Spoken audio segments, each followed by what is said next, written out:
sure that we are good. So I'm just checking our YouTube and Facebook Live as well. So just make sure that the feeds are coming in. If you guys are on YouTube or Facebook Live right now, let us know that you guys can hear us, that everything is good as far as the tech side, just so that we can kind of jump into our live stream today. We're super excited to have a special guest. A special guest today talking about live streaming on Instagram. So, Patty, you want to say hello? A few words? Yeah. Hey, everyone. So, whilst Rob's getting that set up, hey, everyone. Hope you're doing really well today. So, we have got Todd with us, who's going to be talking really about how you can use Instagram Live and live streaming to grow your audience, grow your student base, grow your presence online. And Todd, thank you so much for joining us, mate. It's a pleasure to have you on. Thank you for having me on. I'm thrilled to be here. I love seeing you guys. We're delighted and honored to have you here. And as you can see, everyone, join us live on a replay. Todd's a very serious live streamer with that type of equipment in the background. That's for sure. Yeah, I was just saying it's like a candy store of camera equipment and gadgets back there. Definitely. You know, the background tells a history. Various things back there. I still use things that I used to use and I don't use as much anymore, but I might use again. That's kind of there's a story with just about everything back there. So we can talk about that another day. But, you know, when I look at it, I think of things that I've done and I've gone through as I've gotten to where I've gotten. Awesome. Yeah, I'm sure there's a story for everything that you're using back there, all the different cameras and tools. And no, that's awesome. I want to maybe just ask you just quickly, just kind of introduce yourself, kind of just jumped into it. So who you are, Todd, and how you kind of became this live stream expert. Okay. My name is Todd Bergin. I live in Southern California. I have for the last 20 years. I'm married with kids. I have a great life here. I am a recovering attorney. I got started in online entrepreneurial endeavors in 1998, starting with eBay. I started as a customer and quickly became a seller, but did eBay for a long time, did Amazon. I've had numerous online businesses. Some have come and gone. Some I still have that people have no idea that I'm involved with, which is kind of cool. I've just got these other projects that I work on from time to time. But those other projects afforded me a lot of time to do other things. And I have tried a few other things. I wrote books for a while, being a lawyer, and I'm kind of in the firearms culture. I wrote some gun law books to try to help people understand gun laws. But that was a tricky environment, putting those kind of books into print. So I don't do that anymore. But as I was kind of figuring out where I was going to take my online presence, I started thinking I would help people become an entrepreneur. And I started a business called Divorce the Workforce, which is no longer running. And in promoting that, I started doing podcasts and live video. And I didn't know how to do these things when I started promoting Divorce the Workforce. I was learning them. And instead of talking about getting out of your day job and typical things that you might hear Gary Vee talking about every day about, you know, quit hating Fridays or quit hating Mondays or, you know, all the stuff that he says, I'm kind of the same mindset. I just started teaching live video and podcasting to an audience that was maybe looking for getting out of a day job. So I had to make a decision. You know, what was I going to do here? Bought the domain Todd.live because I thought it made sense to kind of brand myself with a domain name. And I've been teaching live video ever since. I do a lot of podcasting, and I'm working on a course actually right now that's going to be a killer podcasting course because it seems like everybody and their mom wants to do a podcast these days. Just like with live video. But the podcasting, I don't know. I feel like creating a podcasting course is going to be the roadmap for me is a lot clearer to creating that and getting somebody from point A to point Z than live video, because live video is expanding at a rapid rate. There's so many choices. There's so many things that I think live video is a little harder to teach. So I'm trying to figure my angle there. But, you know, I stay busy, do live videos, podcasting, and, you know, help people out and go to conventions. I'm kind of a convention junkie. We all met at Social Media Marketing World, and we're going to see each other again this year. And I think I've got 8 or 9 shows before the end of this year. It's nuts.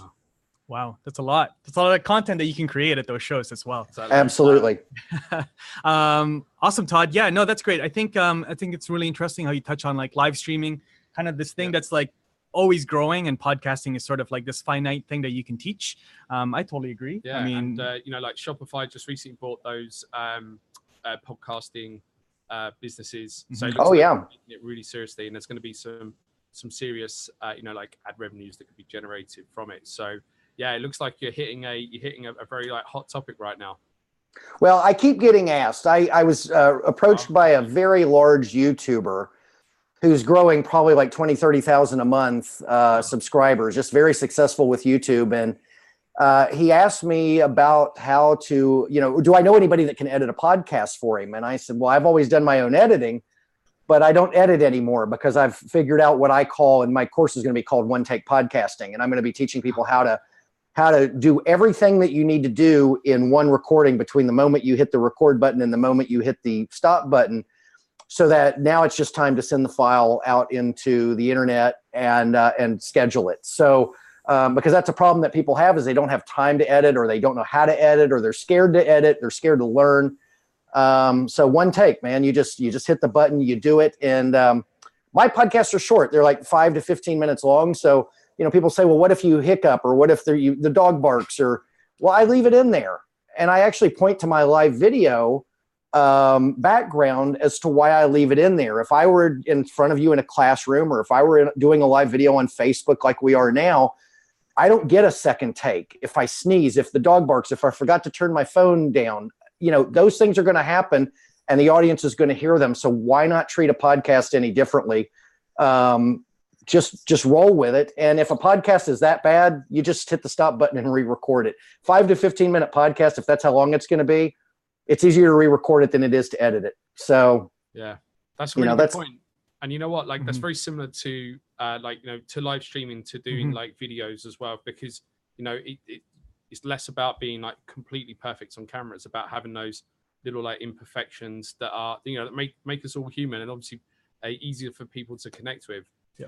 Well, that's what people like. I mean, there's a place for polished, and I think polished is great. I love polished. I love lower thirds, and I love different screenshots, and that's all fine, and that's great. But most people that are creating live video content are not going to take it to that level. And I think even the people that take it to that level, I take it to that level, Owen takes it to that level, Nick Nimmin takes it. I mean, there's a lot of us out there, Ross Brand, Peter Nez, we all can take it to the higher level, but we also do plenty of content where it's not that level, because it doesn't always need to be that. It doesn't always need to be perfect. In fact, I think a lot of the times people feel refreshed to watch something that's in the wild. I mean, the other day I watched Ross Brand. He was out with Mike Murphy on a pier in Florida. Ross was down in Florida. And, you know, they really didn't have a message that day. They were just kind of shooting the breeze and hanging out. And I watched as much of that as I've watched any other live video in the last month, and was totally entertained by them just relaxing and saying hello. So there's room for it all, for sure. So how did you like really to get into the live, specifically like into live streaming? And what was that sort of that first thing that you did where it was like, you know, this has really clicked for me as a way to communicate with my audience? Well, you know, I knew it right off. Well, I didn't know that it clicked, that I had that moment for me necessarily. I knew that I could get to that moment. I ended up, when I was promoting Divorce the Workforce, I was homesick with the flu one week, and Gary Vaynerchuk did what he called the Super 8 to promote the Ask Gary V book. And he went live on 8 platforms for 8 hours to promote his book. And so he was live on Meerkat and Spreecast, and I mean, all these platforms that are gone now. A few of them are still around. And I was dazzled. Of course, he had a room full of people everybody had cameras and stuff. So he's just sitting there talking. So it's easy for him since he's got personnel. But he was live in all these different places and having fun. And I thought to myself, okay, I want to be able to go live in all these places. When I go live for an hour, I want to have the ability to send it wherever I want to send it, to as many places. Now, that's fraught with all sorts of problems. If you have done it, you know what I'm talking about. You know, it's great if you can multicast, but there's all sorts of problems, like how do you pay attention to your audience on each platform, and getting prepared for these sorts of events can be a major undertaking when you're doing it by yourself. But I was dazzled by watching Gary, and I laid there and watched it for 8 hours, and he was just selling loads of books. and laughing and having fun. And I kind of saw like, this is where it's going. And, you know, Gary is a pioneer in a lot of ways. And, you know, you either love Gary or you don't. I love Gary. I think he's great. But he is indeed a pioneer in a lot of things. And he kind of pioneered the multicasting for me. I had seen people do single channel broadcasts, but I really had never seen anybody do what Gary did. The most I've done is, I think, 5 platforms at one time. And it's a major undertaking. In fact, I don't know that I want to do it again if it's as much work as it was that one time. But I've kind of toned it back. And that's what led me to Instagram, was that it was so simple. Because I took what Gary did. I saw he gave me a vision, and I had to build the studio, and I had to figure the software, and I had to make the connections with the people in the industry that could help me figure out how to do this. And I took it to that level, and I did some broadcasts like that. And then I kind of thought, okay, you know, is this how I want to do it? And at about that point in time when I was questioning, do I really, because it's kind of a circus to do that much work.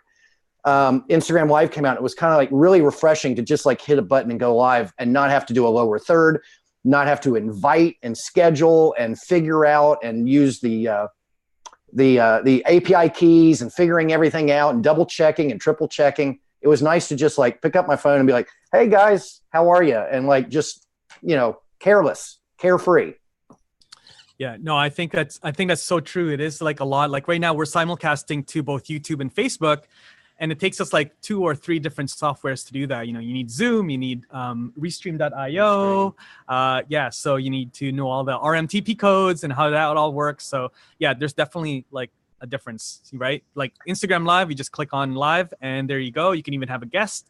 But I'm sure we'll dive into this. I wanted to just take a quick second and say hello to everybody on YouTube Live and also Facebook Live. I saw Dan Norton there. Hey, Dan. How you doing, mate? Mutual friend of ours. And also I saw Joy. If you guys are watching on YouTube Live, give us a like, hit that like button. That helps us get this message across to as many people as possible. And also if you're on Facebook Live, say hello as well. So leave us your questions. We're going to be diving into questions, and we're going to ask Todd, and we're going to grill Todd here in a few minutes. But yeah, I just wanted to ask you, I mean, we're kind of talking about this, but what are some of the trends? It just came out yesterday, I think. You know, LinkedIn is now doing live streaming videos, so it's going to be rolling that out pretty soon.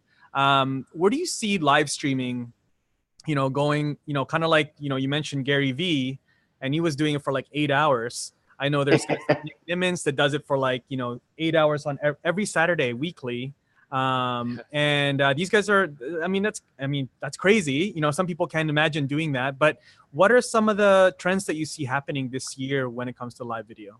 You know, it's hard to say. I mean, I think that we're going to continue to see more and more people use it.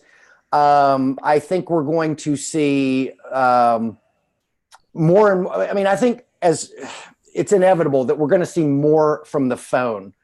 I mean, there's going to always be plenty of us that want to take it to the next level and use cameras and have lower thirds and broadcast multiple places. But, you know, people have a lot of friction in their life without having to fiddle with all the different access codes and figuring out which stream's going where and software, this and that I really think more and more people are using phones and using webcams to just keep it simple. And I think that's great. I think that, you know, I watched a video with Brian Fanzo the other day, and he was talking about LinkedIn and how many people can use live video now. And he made a comment that I agree with, that the more people that you have doing something, the more bad content is out there. I mean, if everyone can go live on their phone, that can be a good, but it also can be a bad thing, because now you're surfing through a lot of bad content trying to find the good. But I mean, this is where it's heading. And, you know, if you think about it, if you think like 30, 40 years out from now, I mean, I may be gone by that point, but 30, 40 years, these kids are going to be growing up, and this is going to be extremely common, that you know, the equipment and the software and the ability to broadcast and go all over the world with it and become known. You know, look at these kids that go on Instagram, and they're 15, 16 years old, and they go on Instagram and YouTube, and they've got 4 and 5 million followers and a makeup line, and, you know, they're just having fun. I mean, that's the dream that a lot of these kids are having now, and it's leading them to try this stuff. And there will be plenty of us that, or of them, that, you know, take it to a more professional level, the way, you know, some of, you know, us and our viewers, you know, Dan Norton, he's hitting it hard. And, yeah, So I think that the future's unclear. I just think I think the most clear thing is we're going to see a lot more of all of the above. That's like a safe prediction, right? Like I can put money down on that. Yeah. I was going to say, like, so what one thing you touched on there is, and what you and Brian mentioned is that we've like more live streaming is going to be, like potentially like some not so good content out in the market, or it's going to get pretty crowded. So what steps, let's say for the people that are just starting to live stream right now, what are some of the steps they could do right now, or they could start thinking about to elevate themselves above the pack? Well, I think number one, you do not waste the viewer's time, right? And it also depends on what kind of a broadcaster you are and what your shtick is. I mean, if you're a musician, well, maybe you can waste your viewers' time sharing with them nonsensical stuff because, you're a rock and roll star, you're a musician, you're a movie star, whatever. But, if you're a regular average person and you're trying to build a brand or a business and you're trying to help people out, like use me as an example, like, I take people's time very, very seriously. I take their time more seriously than my time, and I take my time very seriously. So I do not like to broadcast if I don't have something like that's really going to pack a punch and people get off and they're like, wow, that was really worth my time there. That limits how often I go live quite often. And there's a lot of times when I have time to go live and I don't. And people say, well, you probably should have, and maybe I should have. But I really want people, when they think that Todd.live is online, that they're going to get something good. One of my favorite people online is Stephanie Liu. Okay. She is, and I've never met her in person, but we've been at the same event once or twice, but we've just never connected. And I've been on her show. She's been on my show. And whenever she speaks, she's kind of like the E.F. Hutton. If Stephanie speaks, you listen. Okay. Stephanie you're going to get something great when Stephanie speaks. Now there's other people too, but Stephanie's kind of like the one I think of when she's online. If I have a moment, man, I'm stopping and I'm watching her, I'm listening, because she just always delivers. And I think that's my best piece of advice to anybody starting out and anybody that's, maybe already been doing it 2 or 3 years. Don't deliver unless you've got something big to deliver. Don't waste people's time. And to be quite honest with you, in my circles, I don't really know anybody that wastes people's time. I mean, I think everyone's pretty good at that, but that's something that definitely when you're starting out, you want to keep in mind because people's time is very valuable. And if you build a routine where they know that when they come watch you, you're just going to be sitting around going, yeah, I don't know what, they're not going to come back. But if you're on there and you're like, this is my message for today, this is what I want to talk about, boom, boom, boom, you're addressing the audience. You're bringing them into it. Maybe you're asking them to come into it by, bringing in some questions, whatever. And then you get out of it just as soon as you get in it. You build a reputation for that kind of a broadcast. And Stephanie's one of those people that I feel is like that. She's a perfect example of this. Yeah, she's amazing. We had the distinct pleasure and honor to host her for one of our Facebook Live series, and it was value stacked to say the least. Like I remember, like just me and Rob just looking at each other. I was like, wow, like what a great idea, or wow, why haven't we done that yet? And it's really good stuff as well. Not just move something here and give yourself a better lighting or viewing angle, whatever. It's like actual tactics to grow your audience. But I want to touch on something that you were talking about, because obviously you're saying that, like, I guess in summary, that people just need to be adding value when they're going live. You just need to be adding that value or making a big offering big value to people, so you don't waste their time. So for those that are starting out, then what are like the key things that they need to remember in terms of like tools, or in terms of like how they conduct themselves on the live? Well, I mean, I think it's kind of the same thing. I mean, you get in, you get out, you keep the conversation moving. Lulls in conversation are fine, but you want to keep it moving. You want to keep people interested. You're going to drop people off. A lot of it comes down to what kind of broadcast are you doing, and who are the people that are watching? I mean, if you go, let's say I go live on Instagram Live and I've got 7 people in there, and there are people that come to all my videos, and there are people that comment on all my Instagram posts, and there are people that I know that subscribe to my YouTube channel and my Facebook. I'm going to have a little leeway with them. I'm going to be able to come in there and just kind of shoot the breeze and be more relaxed and talk about, random happenings, not always having to that's the other thing too. The bringing value doesn't have to mean you're always teaching, you're always preaching, you're always knocking people over the head with something that they need to know about. It could just be entertainment. I mean, if you're telling a great story about something that happened to you on the way to the coffee shop, then, that's value. So as long as you're maintaining the interest of people, and there's a trick to that. I think that people getting started out, and I know when I was starting out, it was tricky to keep it going, but a lot of the keeping it going has to do with how interesting the story is, and how people are reacting. Are they commenting? Are they not? Are they staying? Are they not? And when it comes to the educational type stuff, like if I'm going to go on and talk for an hour about podcasting, for me to maintain an hour without notes, without an outline, I can do it. I could probably talk for like 8 hours without notes and not cover the same things twice, maybe even. But it's because I know my material and I'm talking about something that I know about. And I think that's important. If you're going to go on and you let's say that you're new to live video and you want to go on and you want to represent yourself as somebody who knows Facebook ads, well, you darn well need to know the material, or people are going to sniff it out. They're going to be like, man, this clown doesn't know what they're talking about. So if you know the material, I think it works. I mean, people see that. You have guest after guest that knows their material, and they could probably talk for a lot longer than the 1 hour allotted, and the audience would probably stay. Those of us who have made this a profession have, we've gotten there. But, for the people starting out, that's where you want to get. You want to look and see, okay, I need to really know the material. I need to be a good storyteller. I need to be able to think fast. I mean, you got to be able to think fast and turn on a dime. If somebody pitches you a comment in the comment box that maybe is related to what you're talking about, but kind of takes you off onto a tangent, you want to be able to take that and explore it a little bit for the benefit of the person who left the comment, and then bring it back to where you were. And there's an art to that, and it's just practice. Yeah, definitely. We struggled with that right at the start when we were doing our first sort of like live series. We're always like sort of darting around, stopping and starting. Hopefully seems to have got a bit better since. And yeah, we've been doing this like October, November. Worse. No, we get worse. No, I'm just joking. But so what are some of the big, like when it comes to all aspects of live stream, what are the key things or the key pitfalls or mistakes that people make or that it should avoid? With live streaming, I think it's having subpar audio. I don't care whether you're going live with your phone or any other device, or if you're trying to dress it up with the equipment and stuff, but you want the audio to be as good as it can be. I did a review. I actually am working YouTube really hard this year.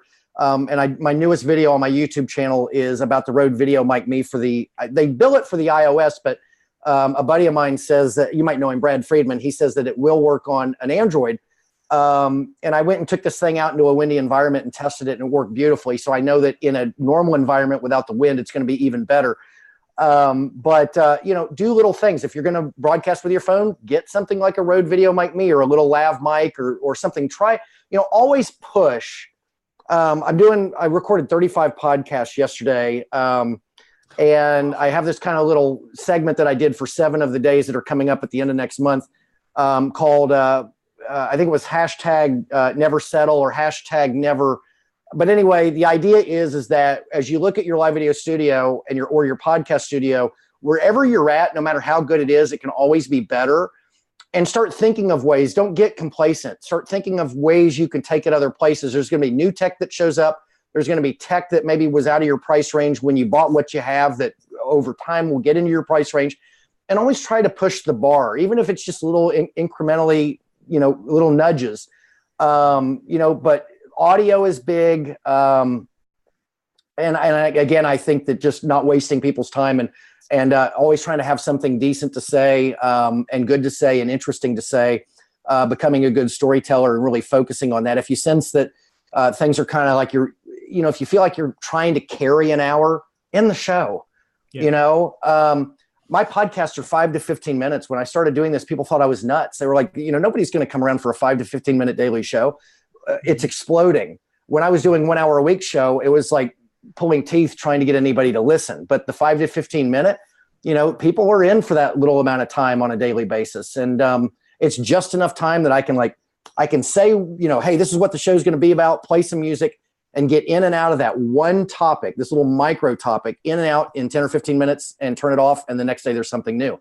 And with live video, people like that. With Instagram, look at the popularity of Instagram stories, and even Snapchat was popular because of the quick 10-second segments. You can tell a lot in 10 seconds and people can consume a lot in 10 seconds. It works, you know? Yeah, absolutely. No, that's really good. I think it's really important that, you just, have like that audio quality, all those things. And like, I think you're trying to say there, like push yourself to create better content sort of each time. Yeah. So no, that's great. Actually, I just want to add on top of that as well, because I think a lot of people, when they do get started, or when they're course creators or whoever it is, that when they see equipment like a mic like this, or the equipment at the back of Todd's studio and room, thinking, oh, I can't, that looks complicated. Just start small, but also like reinvest. Take that whatever money you make off you doing your live stream, or just reinvest it back to, like you said, up that mic or up that camera. But yeah, I agree. Like microphone is super important. And in fact, when we teach course creation on our training site, we say actually that's, if you had to pick a camera or a mic, we choose a mic every time. Absolutely. Yeah. Absolutely. Well, for one, you can get an awesome webcam. I don't like webcams. Okay. I don't like them. I don't like them at all. But that being said, I mean, I skipped over the webcam. I went straight to a good camera, but they make awesome, look at, if that's where your budget is, they make webcams that you don't have to apologize for. They're awesome. They're brilliant video. And sometimes I've seen some webcams that the picture was better quality than people I know that were using $500 and $700 cameras. Wow. And it's just mind blowing. So, don't ever feel like if you see what I'm doing, or you see what you're doing, or Ross or whoever who's got equipment, man, don't let that slow you down. Get started with something and build, like I said, incrementally add to your kit, and don't be scared to ask for help. Okay. I remember when I got started in live streaming, I didn't know Ross yet, and I had seen Ross on a couple of the channels, and I didn't know what to think, and I approached him. I asked him a question about something. I can't remember what it was, and it was overwhelming how helpful he was with his time and his energy and his thoughts to help me get through whatever hurdle it was I was asking him about. And that's how the live streaming crowd is. Now, look, if I'd have gone to Ross and every other day I had 2 hours of questions for him, he'd probably stem that. I think all of us would. But, getting started, if you got a question or two for somebody, ask them, and don't be scared to do a professional course. I've got the podcasting course coming out. I took a podcasting course. That's what got me the foothold in the audio. I took Cliff Ravenscraft's Podcast A to Z course, and that was the foundation. And I've taken my audio way beyond that, but that gave me the strength and the confidence to kind of get moving. It was a pricey course. I think it was like $1,800, but I invested in myself. It's what I wanted to do. And, look, if you want to have these things that people have, and you want to kind of eliminate 2 years of figuring it out on your own, find a course, find somebody who will maybe spend a few hours with you at an hourly rate and get you going. It's, don't be scared to do that. Yeah, totally. I mean, I think in general, this whole like video content creation world is very friendly. Like, I think even, when we started doing this, I hit up Dan Norton, I hit up Dale Roberts, Ross, and it's like, hey, how do you guys do this live streaming thing? And how do you guys do this simulcasting thing? Because we want to be on both YouTube and Facebook. And they're like, yeah, let's just, and then they're just always available, and it's always good. So as long as you're not, overstepping and taking advantage, then it's all good. Absolutely. I think most people are sensible enough to know when they're maybe like pushing their luck a bit, or they're asking for perhaps a bit too much. Yeah. You'd be surprised though. You would really? be surprised. Oh yeah. It happens to me a lot on Instagram more than anywhere. I get people, because I have one of my podcasts is on Instagram, how to use Instagram marketing and for business and that sort of a thing. And I get people that, they'll ask me 20, 30 questions, and I'll accommodate for a while. And then it's like, we're really kind of diving deep, and I'm hourly, if you want to keep it going, but I'll accommodate for a while, but not everybody kind of gets the internal memo from their own head. But hey, that's a good way to validate a course or a membership idea. Absolutely. Or something, right? Like, definitely. Hey, there's something here. I want to just quickly say hello to everybody on YouTube Live. We got Ilian Smith there. We got Dan Norton. Dan's kind of poking fun at you here. He says, only 35 podcasts, Todd. Are you slowing down? Oh, man. Yesterday, I was beat after yesterday. I think the most I'd ever done prior to that was about 27, but I needed to I wanted to record everything for February and just a little bit into March. So I had a little breathing room before I start recording March. But I sat down at 8:30 in the morning yesterday and recorded until about 8 at night. I took a few small little 20-minute breaks here and there, but I mean, I was just, I was finished at the end of yesterday. Can I just ask, how did you like go about researching the topics, or is this something, or do you like plan a month before? And then I do. I will sit down and I will schedule out like 2 months worth of topics in one sitting. And I do all sorts of things. I'll go to YouTube and do a search. I'll go on to Amazon and see if anybody's written any Instagram books and look at the table of contents. I mean, there's all sorts of ways that you can find out. And plus I use the platform. So I talk to people. I've got people in my network that are constantly, peppering me with thoughts and ideas. Because it's a 365-day-a-year show, I'm able to focus on extremely minute little subject matters that, like, ordinarily in an hour podcast once a week would never get discussed. But because we're every day, it's like, hey, did you notice this little thing that, like, it really adds up to nothing, but did you notice it? And talk about it for 15 minutes and give my thoughts on it. Maybe I talk about, I've had episodes that were shorter than the intro and the outro music. So, I mean, occasionally it happens. Like I'll just go on and it's like, this is all I have to say. And then boom, play the music. And that's a very rare thing. But it's happened. But, I just focus on the minutia. Yeah, I want to try that. Hey, I want to hop in and say hello to Chris Strubb, mutual friend of everyone here, I think. Hey, Chris, good to see you. I'm not even sure where you are. You're probably at an airport somewhere. Around the world somewhere. I know we'll see you at Social Media Marketing World, so that'll be exciting. And I want to say, Eileen, I do know it's Eileen. I'm so sorry. It's Eileen. Good to have you here. Guys, if you guys have any questions, we're going to start taking some questions here for Todd. So drop them. We'd love to answer those for you and ask Todd here. Todd, I want to ask you, I know we've been talking, this is kind of like, just like if you were by yourself doing lives, but doing interviews, right? A lot of people are doing live stream interviews, remote guests. You could do that on Instagram Live really easily, on Facebook as well. Yeah. It's a bit of a different skill that you need to kind of hone into and learn, right? So it is. What are some best practices? Somebody that's going to start doing some interviews live. Well, circling back to my friend Ross Brand, I learned some of my best interviewing tips from Ross. And interestingly enough, he told them to me after my first interview of him. And he had me kind of panicked as he was telling me these, like, did I just make all these mistakes with him on the thing? So, but he said I didn't, but I was thinking, okay, I just made all these mistakes. And now he's pointing them out to me in an indirect, underhanded way, but he wasn't. But so one of his big tips to me that I share with my audience is that you really have to listen to your guest. And I mean listen, and it's no joke. Like, you have to listen to every word. You can't be off fiddling with notes and an outline with all your questions about where you want to go, because you're going to shoot yourself in the foot every time. You have to listen to your guest. And the reason why it's so important, there's several reasons. You have to listen to your guest, every word. One of them is so you don't look like a total buffoon. Okay. I have a different word for that I would use, but I imagine that my broadcasts aren't family friendly, but I like to be family friendly.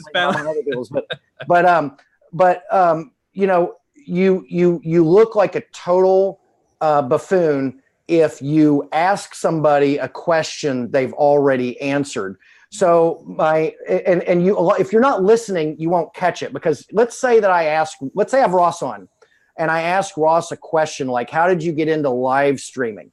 And Ross goes into a bunch of stuff. Okay. And he tells this long story that's about 5 minutes long. And I'm thinking about my notes, and I'm watching the comments come in, and I'm thinking about, hopefully everyone's loving this broadcast. And during the 5 minutes that he's talking, he says something maybe about, maybe he lost a family member and something happened.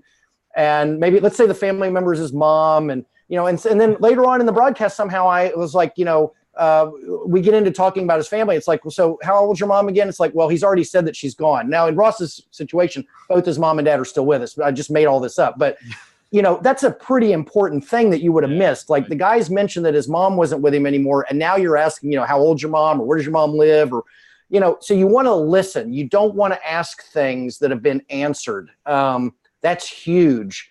You also want to listen to what people are talking about, because oftentimes what people are talking about as a guest are things that are important to them and they're worth exploring further. And these are things that you wouldn't know about if you went to their bio page and you went to their social media and got all these questions together and you had this perfect thing you were going to ask them, perfect set of 20 questions. Well, they might have talked about something that really is more interesting than anything else you could have come up with. Okay. And when you're truly listening to people and you pick these little nuggets of things they talked about, and it's like, we're going to go down this road. I'm going to ask a few questions about this thing that I didn't even know about. They know you're listening, and it makes them have more fun, and they open up and it becomes a better interview. You know, like, Barbara Walters probably was a master at this. But you want to flesh out things people tell you, because oftentimes that's where the best content is.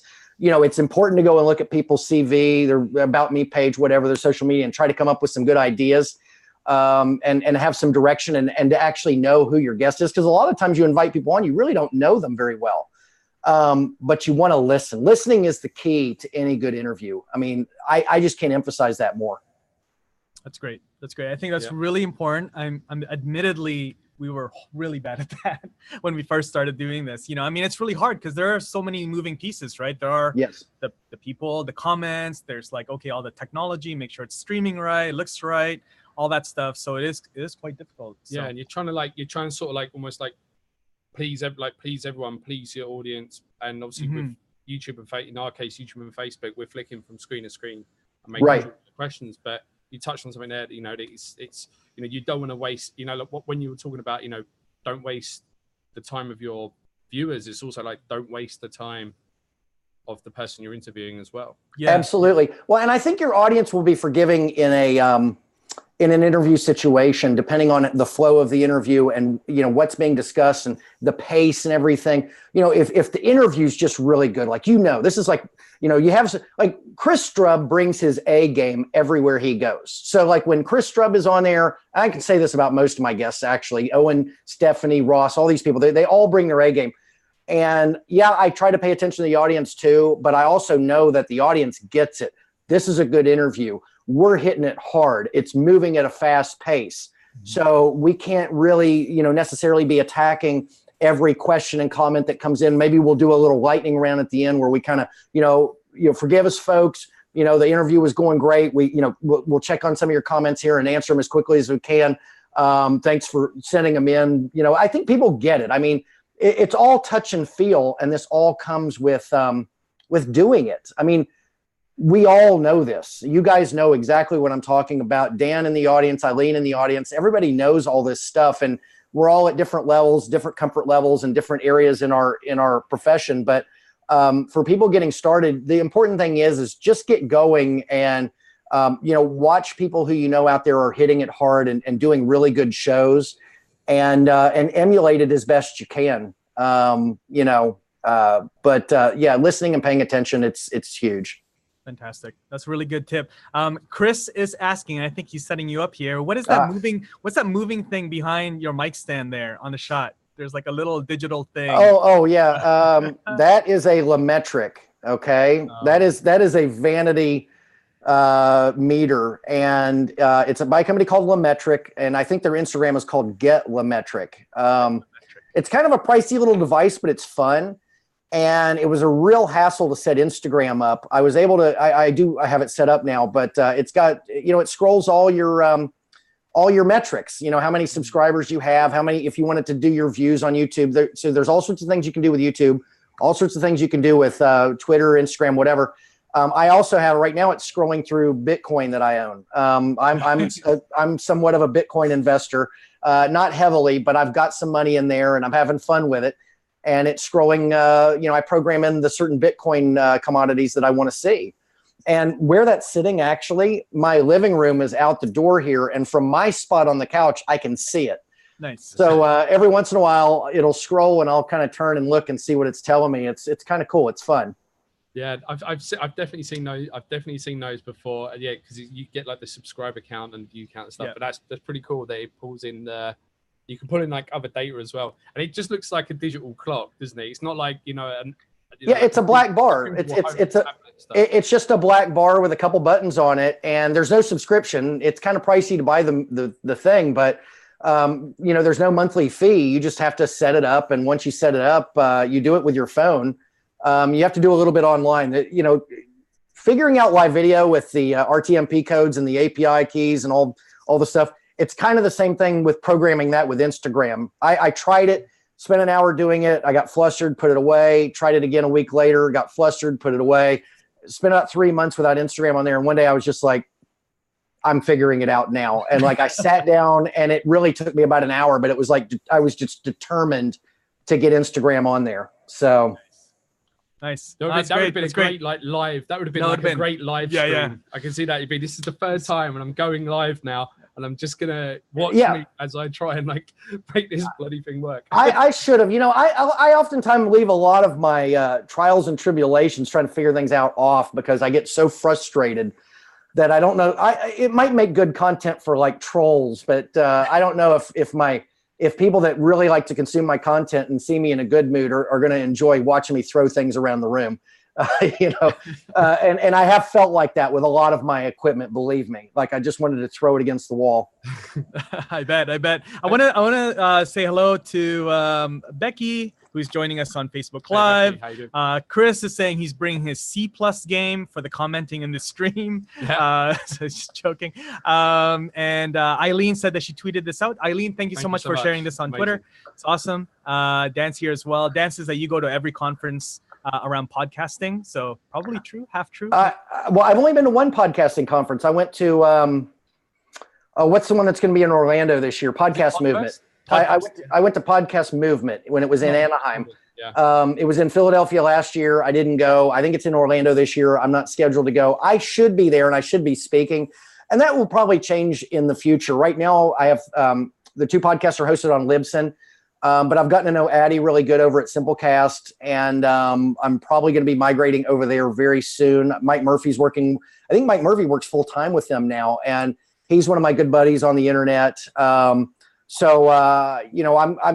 My relationship with them is kind of strengthening, and I don't know. I figure at some point, by virtue of all the people that I know, that I just need to start submitting my application or talking to the right people. I've actually had dinner with the guys that run Podcast Movement, but it didn't lead to any talks about me speaking.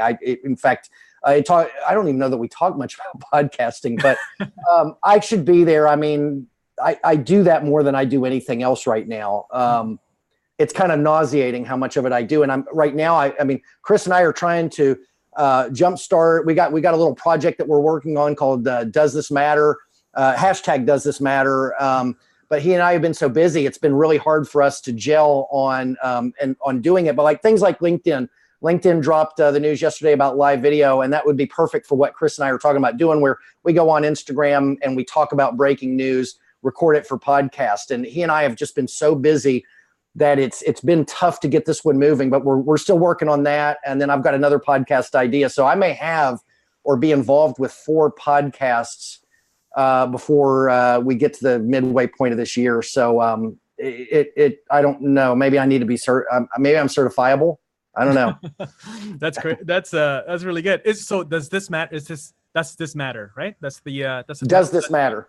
Does this matter? So it's like, okay, like LinkedIn is now allowing live video. Does this matter? Is that like at this point in time, does it really matter? Is it a big deal, or have they missed the boat?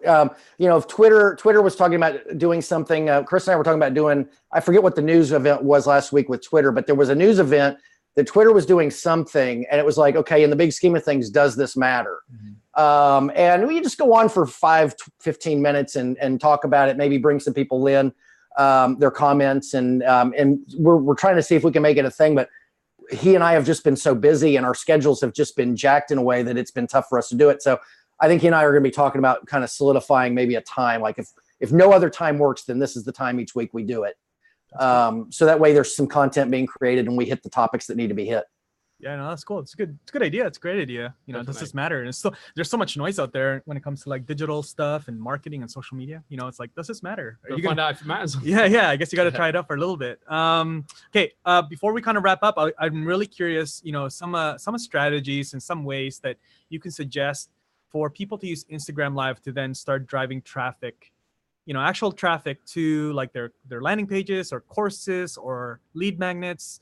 You know, if they don't have, let's say they don't have the swipe up, they don't have 10,000. Right. Okay. Well, I think that an essential component of doing this on Instagram is using I think it's $6 a month for the service. It's called Linktree. And it's a link that you put in your bio instead of a link to your homepage or whatever. And inside Linktree, you can have an infinite amount of links that you can customize. And they've made it really, really nice since I got started. You can have little avatars and buttons and pictures and all sorts of things. You can really trick it out and make it nice. But here's what I do. They don't number the links. So if you go in there and you have like, okay, my homepage and my About Me page and my lead magnet, let's say that's the way all your pages are. Your pages aren't going to have any sort of number to it. If you say, go to my third button, then they can count and go to third. But what I do is I title all of my buttons starting with a number.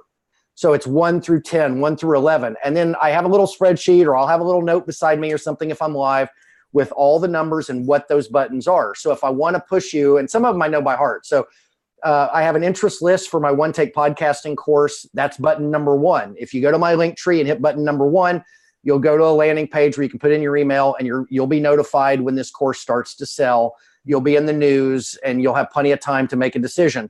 Link number 2 is always my newest YouTube video.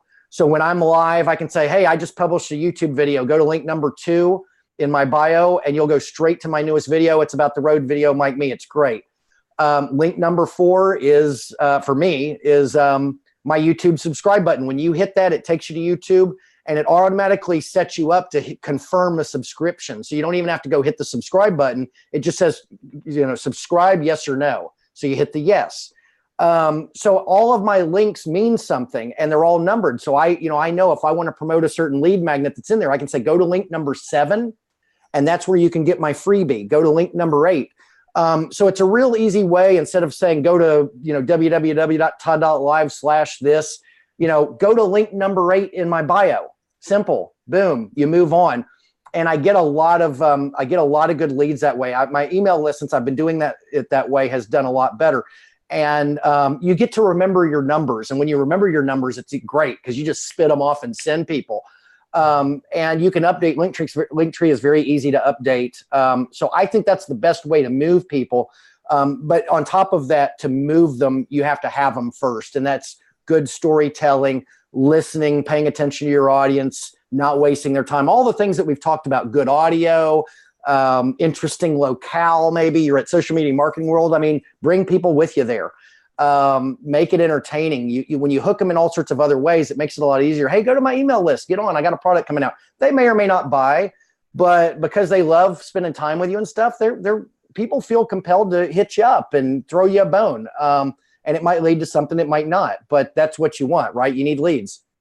Absolutely. And that's so good. Yeah, that's a great tip. That really is. That's the first time I've heard of that being used that way. Linktree being used that way. So thank you. We're definitely gonna take as well. Like literally as soon as we stop broadcasting.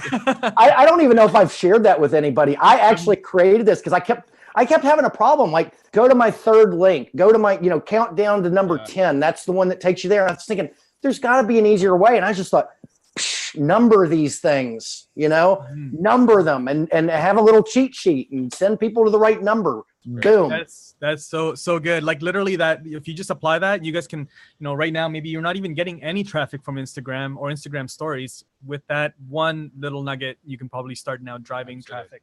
Yeah. It can actually be a traffic source now. So fantastic. Todd, thank you so much. Where can people connect with you on social, on Instagram, on YouTube, everywhere? YouTube, you just search Todd.live and you'll find my channel. If you put it in the search bar, Todd.live, Facebook, pretty much everywhere. If you type in Todd.live, I'm going to come right up. I would love to have new subscribers to my YouTube. I'm very small there, but I'm working it hard. Instagram is if you want to text me, PM me, whatever, Instagram is like a text machine for me. That's where private messaging and Instagram, I love it. I respond quick. But I'm easy to find. I'm easy to track down. And guys, I'm forever grateful that you've had me on your show. I love being part of the Thinkific universe and knowing you guys. And I can't wait to see you at Social Media Marketing World. And I'm just very grateful to be on your show today. Mate, yes, it's a real honor to have you here. Thank you so much, Todd. Real pleasure. And let us know. If everyone that's just watched us and joined us live, and for everyone that's watching us on replay, let us know what you thought of that. Let us know, if you've got any other questions. I'm sure we'll, Rob and I will get back. Yeah. And Todd, I'm sure we'll probably jump in from time to time. Thank you so much. Thank you so much, Todd. Really appreciate it, mate. Thank you, Todd. Thank I you, think guys. we need to get you back on and start, and maybe even talk about podcasting. Definitely. I think so. 100%. Hey, I'm game anytime. Yeah, sounds good. Awesome. Thanks, Todd. Thanks, everyone on YouTube, Facebook. Have a fantastic day. Thanks, Take everyone. care.